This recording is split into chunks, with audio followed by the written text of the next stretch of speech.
الحمد لله وكفى وسلام على عباده الذين اصطفى أما بعد فأعوذ بالله من الشيطان الرجيم بسم الله الرحمن الرحيم إن في خلق السماوات والأرض واختلاف الليل والنهار لآيات لأولي الألباب وقال النبي صلى الله عليه وسلم الشتاء ربيع المؤمن قصر نهاره فصام وطال ليله فقام أو كما قال رسول الله صلى الله عليه وسلم سبحان ربك رب العزة عما يصفون وسلام على المرسلين والحمد لله رب العالمين اللهم صل على سيدنا مولانا محمد وعلى آله وأصحابه وبارك وسلم۔ عزیزان گرامی، اللہ تعالیٰ نے انسان کو مختلف المزاج بنایا ہے۔ اس دنیا کے اندر جتنے انسان ہیں اللہ تعالیٰ نے سب انسانوں کے مزاج کو الگ الگ رکھا ہے، اور اسی مزاج کے الگ الگ ہونے کی وجہ سے اللہ تبارک و تعالیٰ نے انسان کو مختلف نعمتوں سے اور بے شمار نعمتوں سے نوازا ہے، اور مختلف اور بے شمار نعمتیں اللہ تبارک و تعالیٰ نے انسان کو دے کر کے یہ فرمایا وَإِن تَعُدُّوا نِعْمَةَ اللَّهِ لَا تُحْصُوهَا، کہ ہم نے انسان کو اتنی زیادہ نعمتوں سے نوازا ہے کہ اگر وہ انسان یہ کوشش کرنے لگے کہ مجھے اللہ تبارک و تعالیٰ نے جو نعمتیں دی ہیں میں چاہتا ہوں کہ میں ان کو شمار کر لوں، تو اللہ تبارک و تعالیٰ فرماتے ہیں وَإِن تَعُدُّوا نِعْمَةَ اللَّهِ لَا تُحْصُوهَا، اگر آپ اللہ کی نعمتوں کو شمار کرنا چاہو گے، ان کو گننا چاہو گے، یہ دیکھنا چاہو گے کہ اللہ تبارک و تعالیٰ نے کتنی نعمتیں ہمارے اوپر کی ہیں، حقیقت یہ ہے کہ آپ اس کو شمار نہیں کر سکتے، آپ اس کا اندازہ بھی نہیں کر سکتے۔ اللہ نے انسان کے مختلف المزاج ہونے کی وجہ سے انسان کے فائدے کے لیے مختلف مزاج کی چیزیں پیدا کی ہیں، اور بہت ساری نعمتیں وہ ہیں جو انسان کے ساتھ جس سے انسان فائدہ اٹھاتا ہے کھانے کے اعتبار سے، اور بہت ساری نعمتیں وہ ہیں کہ جس سے انسان فائدہ اٹھاتا ہے پہننے کے اعتبار سے، اور اسی طریقے سے بہت ساری نعمتیں ایسی ہیں کہ جس سے انسان فائدہ اٹھاتا ہے پینے کے اعتبار سے۔ تو ظاہر ہے انسان کے لیے اللہ تبارک و تعالیٰ نے بے شمار نعمتیں دی ہیں، اور اس قدر نعمتیں دی ہیں کہ ان کا احاطہ نہیں کیا جا سکتا۔ اس دنیا اللہ تبارک و تعالیٰ نے قرآن کریم کے اندر فرمایا وَسَخَّرَ لَكُم مَّا فِي السَّمَاوَاتِ وَمَا فِي الْأَرْضِ، دوسری جگہ اللہ تعالیٰ نے ارشاد فرمایا وَسَخَّرَ لَكُمُ الْفُلْكَ لِتَجْرِيَ فِي الْبَحْرِ بِأَمْرِهِ، اللہ نے آسمان و زمین کے درمیان میں جتنی بھی چیزیں پیدا کی ہیں اکثر و بیشتر ان میں ایسی ہیں کہ جن کو انسان کے تابع بنا کر کے پیدا کیا ہے۔ مطلب یہ ہے کہ ان اکثر و بیشتر چیزیں وہ ہیں کہ جس سے انسان فائدہ اٹھاتا ہے، اور بہت ساری چیزیں تو آسمانوں کے اندر بھی ایسی ہیں کہ جس سے انسان فائدہ اٹھاتا ہے دنیا میں رہتے ہوئے۔ چنانچہ فرمایا اللہ تبارک و تعالیٰ نے وَسَخَّرَ لَكُمُ الْقَمَرَ، کہ اللہ تبارک و تعالیٰ نے چاند اور سورج کو تمہارے مسخر کیا ہے، تمہارے تابع کیا ہے۔ مطلب کیا ہے؟ مطلب یہ ہے کہ انسان کے لیے اللہ تبارک و تعالیٰ نے چاند اور سورج بنائے تاکہ انسان رات اور دن میں روشنی حاصل کر سکے۔ ظاہر سی بات ہے جب رات ہوتی ہے تو چاند جو ہوتا ہے وہ ہم لوگوں کو روشنی پہنچاتا ہے، اور جب دن طلوع ہوتا ہے، دن نکلتا ہے، تو پھر سورج جو ہے وہ اپنی روشنی کے ساتھ ہم لوگوں کے اوپر چھا جاتا ہے۔ تو اللہ تبارک و تعالیٰ نے یہ اتنی بڑی بھاری بھرکم مخلوق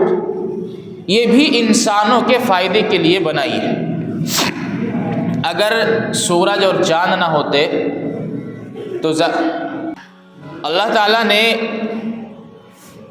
چاند اور سورج جیسی بھاری بھرکم اور اتنی بڑی مخلوق کو انسانوں کے تابع کیا ہے، یعنی انسان کے فائدے کے لیے بنایا ہے اور انسان جو ہے اس سے فائدہ اٹھاتا ہے۔ اسی طریقے سے جس دنیا کے اندر ہم اور آپ زندگی گزارتے ہیں،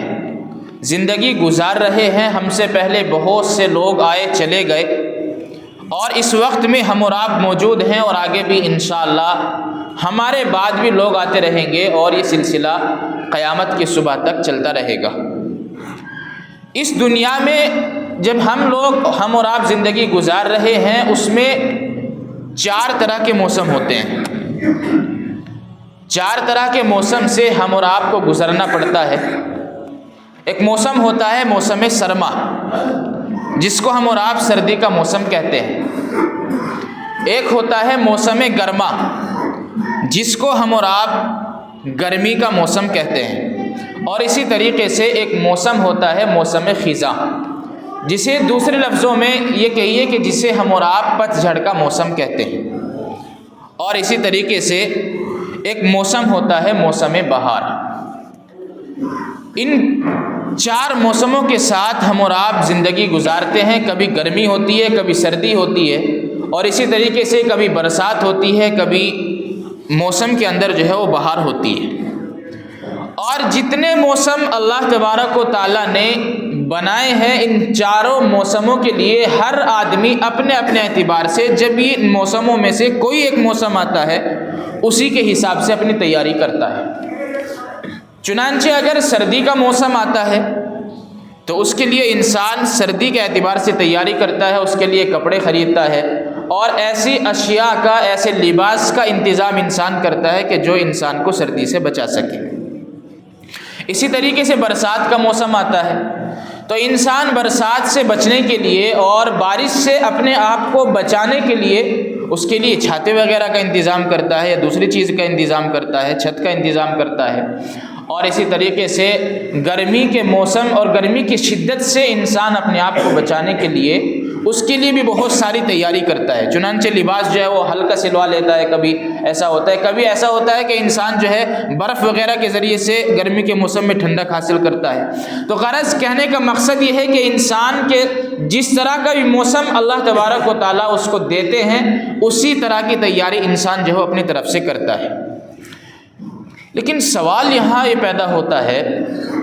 کہ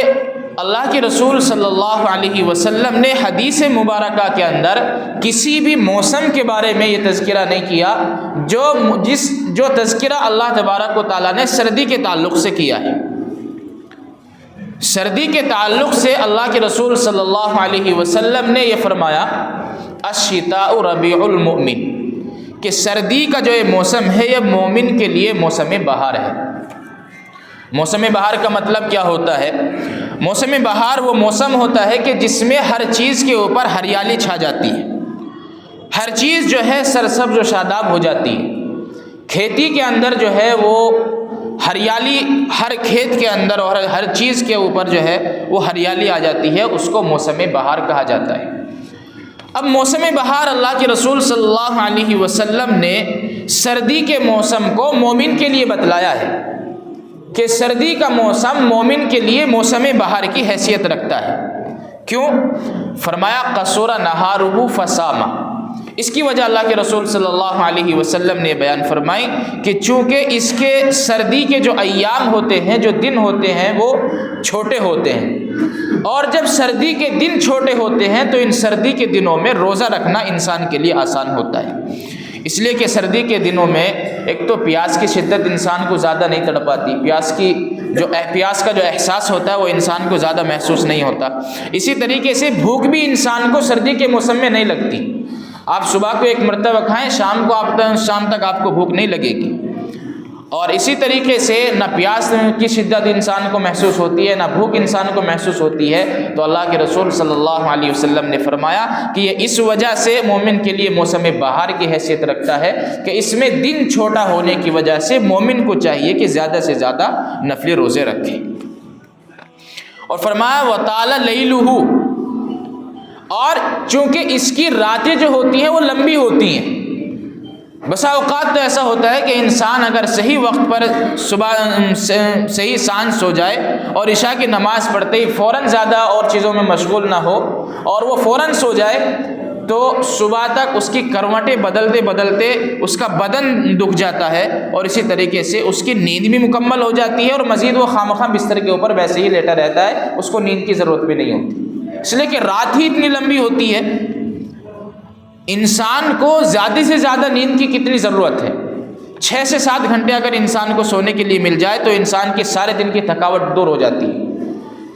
آپ دیکھیں سردی کے موسم میں اگر انسان عشاء کی نماز پڑھنے کے بعد فوراً سو جاتا ہے تو اس کو 8-9 گھنٹے سے بھی زیادہ ملتے ہیں۔ تو ظاہر ہے جب انسان کو اتنا وقت سونے کے لیے ملے گا تو اس کی نیند بھی پوری ہو جائے گی اور وہ انسان کروٹیں بدلتا بدلتا تھک جائے گا، صبح نہیں ہوگی۔ اللہ کے رسول صلی اللہ علیہ وسلم نے فرمایا کہ اس کی راتیں لمبی ہونے کی وجہ سے طال لیلہ فقام، ایک مومن کو چاہیے، مومن کے لیے اس موسم کو اور سردی کی لمبی راتوں کو اپنے لیے غنیمت سمجھنا چاہیے اور ان میں قیام کرنا چاہیے۔ قیام کا مطلب یہ ہوتا ہے کہ انسان جو ہے رات میں اللہ تبارک و تعالیٰ کے سامنے کوئی حصہ ایسا متعین کر لے کہ جو انسان رات میں اٹھ کر کے اللہ تبارک و تعالیٰ کے سامنے کھڑا ہو جائے اور جتنا بھی اللہ کی طرف سے توفیق ہو اور جتنی بھی انسان کا اپنے اندر ہمت اور حوصلہ ہو اس کے مطابق وہ انسان جو ہے کچھ نمازیں اور کچھ رکعتیں نفل نمازیں پڑھ لے، جسے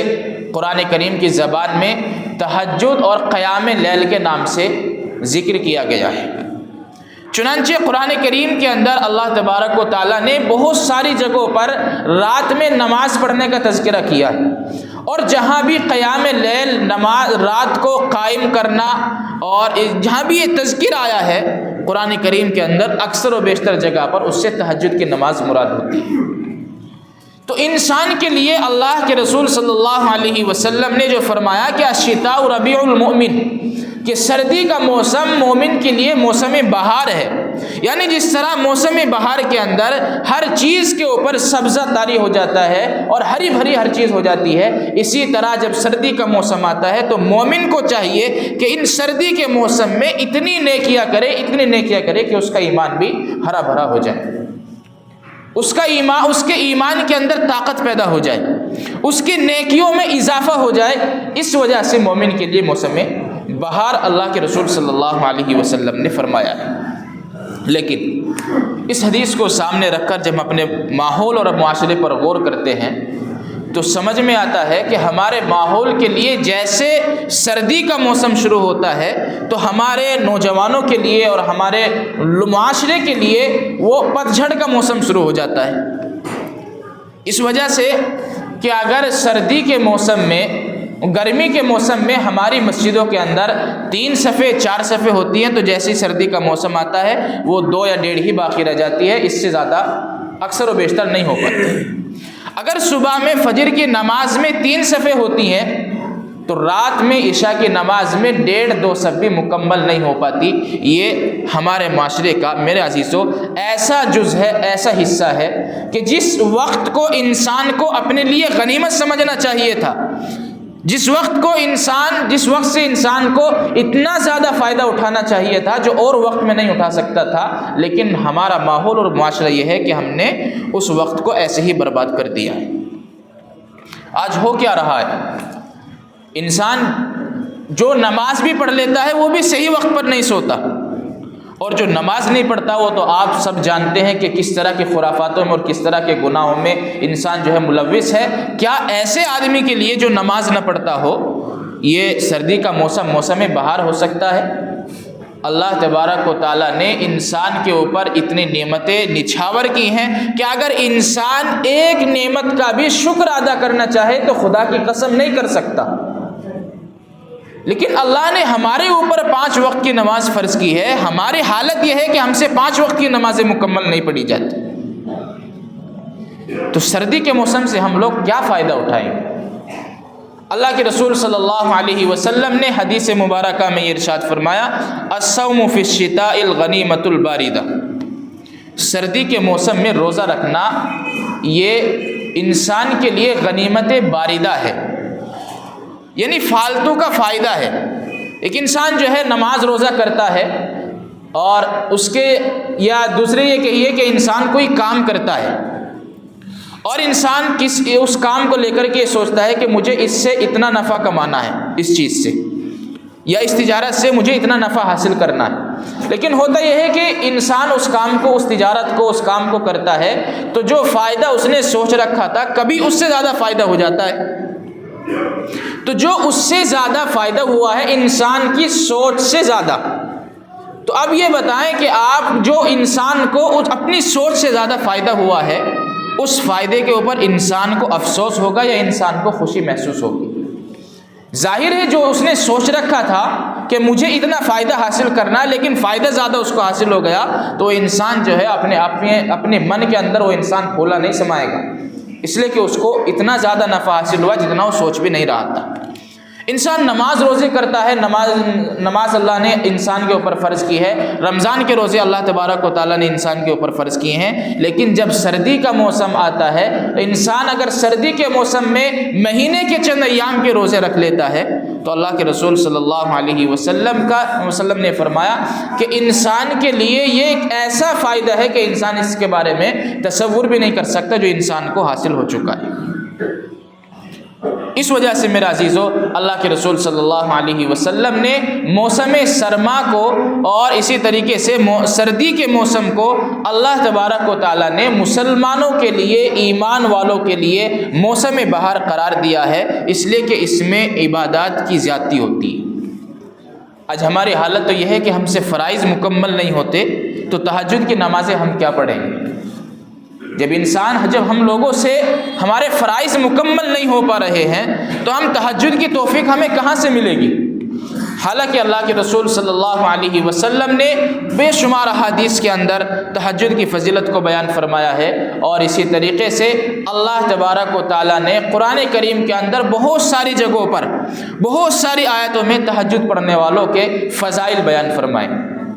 چنانچہ اللہ تبارک و تعالیٰ نے فرمایا تتجافا جنوبہم عن المضاجع یدعون ربہم خوفا وطمعا۔ کیا عجیب فضیلت اللہ تبارک و تعالیٰ نے بیان فرمائی ایسے لوگوں کے بارے میں کہ جن کے پہلو راتوں میں اپنے بستر سے جدا ہو جاتے ہیں، یدعون ربہم خوفا وطمعا، اور وہ لوگ اپنے رب کو امید اور لالچ اور ڈر کی وجہ سے پکارتے ہیں۔ انسان کے دل میں اللہ کا خوف اور اللہ کا ڈر ہوتا ہے اور ایک لالچ بھی ہوتا ہے کہ اللہ تبارک و تعالیٰ سے جو میں مانگ رہا ہوں، جو اللہ تبارک و تعالیٰ سے میں طلب کر رہا ہوں، اللہ تعالیٰ میری اس چاہت کو، میری اس تمنا کو، اس آرزو کو مکمل کر دے۔ تو اللہ تبارک و تعالیٰ فرماتے ہیں فلا تعلم نفس ما اخفی لهم من قرۃ اعین۔ اس دنیا کے اندر کوئی بھی انسان یہ نہیں جانتا کہ ایسے لوگوں کے لیے اللہ تبارک و تعالیٰ نے کیا کیا چیزیں تیار کر رکھی اور کن الفاظ کے ساتھ میں اللہ نے یہ فضیلت بیان فرمائی۔ فلا تعلم نفس ما اخفی لهم من قرۃ اعین۔ انسان یہ نہیں جانتا کہ اس کی آنکھوں کی ٹھنڈک کے لیے اللہ تبارک و تعالیٰ نے کیا کیا چیزیں تیار کر رکھی۔ انسان جس چیز کو دیکھ کر کے انسان کا من ٹھنڈا ہوتا ہے، انسان کی آنکھیں ٹھنڈی ہوتی ہیں، انسان کا دماغ ٹھنڈا ہو جاتا ہے، ایسی چیزیں انسان ان کے بارے میں تصور بھی نہیں کر سکتا۔ اللہ تبارک و تعالیٰ نے ان لوگوں کے لیے تیار کر رکھی ہیں جو اپنے فرائض کی مکمل ادائیگی کے ساتھ ساتھ میں رات کو اٹھ کر کے کچھ حصہ اللہ تبارک و تعالیٰ کے سامنے کھڑا ہو کر کے گزارتے ہیں۔ یہ فضیلت اللہ تبارک و تعالیٰ نے ان کے لیے بیان کر رکھی ہے۔ ایک حدیث کے اندر اللہ کے رسول صلی اللہ علیہ وسلم نے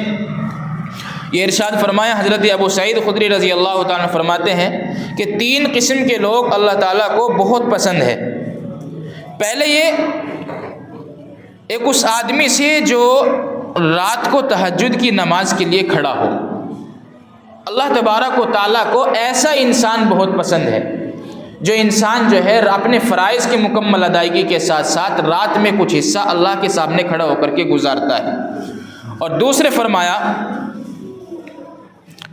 اس قوم سے اللہ تبارک و تعالیٰ بے پناہ محبت کرتے ہیں جو نماز میں صف بندی کرتے ہیں۔ اور تیسرے فرمایا اس قوم سے اللہ تبارک و تعالیٰ بے شمار اور بے پناہ محبت کرتے ہیں جو جہاد میں صف بندی کرتے ہیں تاکہ کفار سے مقابلہ کیا جائے۔ اس طرح کی فضیلتیں اللہ کے رسول صلی اللہ علیہ وسلم نے اور اللہ تبارک و تعالیٰ نے قرآن کریم کے اندر بیان فرمائی ہے۔ میرے عزیزو، ہمیں سوچنا چاہیے، پہلی بات تو یہ ہے کہ اپنے فرائض کو ہم لوگوں کو مکمل طور پر ادا کرنے چاہیے، اور سردی کے موسم میں جتنا ہو سکے ہمیں دن میں روزہ رکھ لینا چاہیے، اور رات میں کچھ نہ کچھ حصہ، چاہے 2 رکعت کی توفیق مل جائے، 2 کی مل جائے، 4 کی مل جائے، 6 کی مل جائے، 8 کی مل جائے، جو بھی انسان سے اپنی ہمت ہو سکتی ہے، کچھ نہ کچھ حصہ رات میں اٹھ کر کے اللہ تبارک و تعالیٰ کے سامنے گزار لیا جائے۔ یہ یقیناً ہمارے لیے بہت زیادہ فائدے کا سودا ہوگا۔ یہ اسی وقت ممکن ہو سکتا ہے جب ہم اور آپ فرائض کی مکمل ادائیگی کریں گے، تو تب جا کر کے ہم لوگوں کو نوافل کی توفیق حاصل ہوگی۔ اللہ سے دعا کریں اللہ تبارک و تعالیٰ عمل کی توفیق عطا فرمائے۔